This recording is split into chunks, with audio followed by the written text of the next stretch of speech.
Olá, eu sou o Paulo Gama, do time de análise política da XP Investimentos. Hoje é segunda-feira, dia 12 de abril, e eu venho aqui trazer um pouco do que a gente tem na agenda da política nessa semana que vai chamar a atenção dos mercados.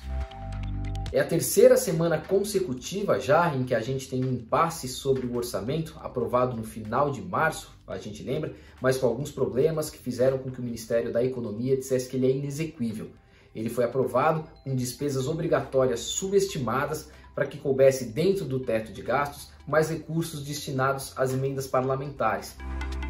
Diante disso, o presidente Jair Bolsonaro se vê em um impasse, porque de um lado ele pode sancionar a peça orçamentária da maneira como ela está, mas corre o risco, e é isso que ele tenta entender, de ficar exposto ali a algum tipo de rejeição de contas ou de crime de responsabilidade, eventualmente, ou de outro lado vetar esses trechos do orçamento e se indispor politicamente com o Congresso por ter justamente cancelado parte dos recursos que os deputados e os senadores destinaram para seus redutos eleitorais. O impasse se arrasta porque não há uma decisão fácil, não há mesmo um entendimento jurídico unânime nesse caso. A gente viu no final da semana passada as consultorias da Câmara e do Senado produzindo pareceres de acordo com a orientação ali pensada pela cúpula do Congresso, no sentido de que não tem problema nenhum fazer a sanção do orçamento da maneira como está, sem o veto às emendas parlamentares, mas o Ministério da Economia do outro lado insistindo na necessidade de veto, justamente para que o presidente não fique exposto à frente, como eu disse, à rejeição das contas e até um crime de responsabilidade.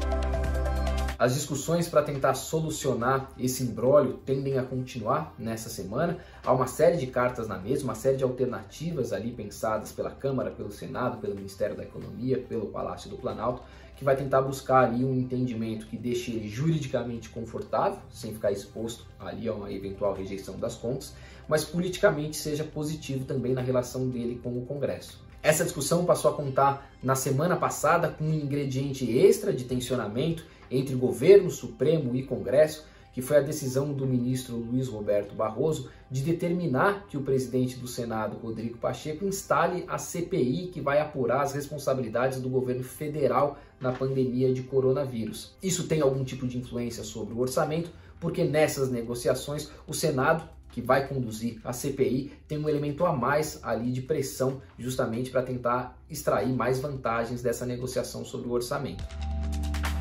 A CPI por si só já é um fator de tensionamento, o governo tem agido ali para tentar, de um lado, reduzir os danos possíveis com a instalação da comissão. O que ele tem feito é tentar ampliar o escopo, que inicialmente trata só do governo federal, para que a comissão trate também de governos estaduais e municipais, numa tentativa ali de trazer muitos elementos para dentro da investigação, de forma que se produza bastante barulho, mas pouco resultado prático.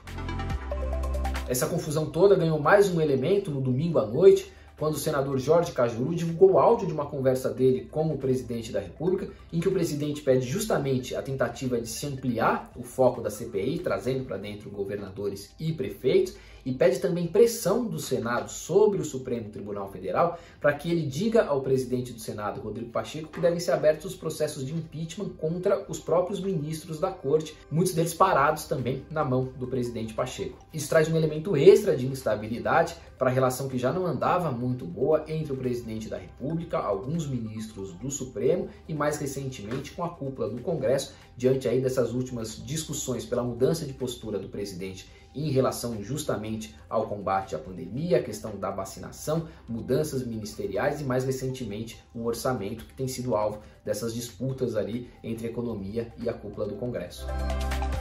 Outros dois pontos relevantes da semana, agora já com pé em 2022, também na quarta-feira, data em que essa liminar do ministro Barroso sobre a instalação da CPI vai a plenário do Supremo. Está previsto também para o plenário do Supremo o julgamento da decisão do ministro Fachin de ter cancelado os processos contra o ex-presidente Lula na Lava Jato. Essa é a decisão que trouxe de volta a elegibilidade do ex-presidente Lula na eleição de 2022 e tende a ser confirmada pelo plenário da Corte. Você tem também, falando de 2022, no sábado, dia 17, um encontro entre alguns dos principais presidenciáveis do ano que vem. Ciro Gomes, Luciano Huck, Fernando Haddad, João Dória e Eduardo Leite se encontram em um evento no sábado que vai trazer aí áreas das prévias da disputa de 2022.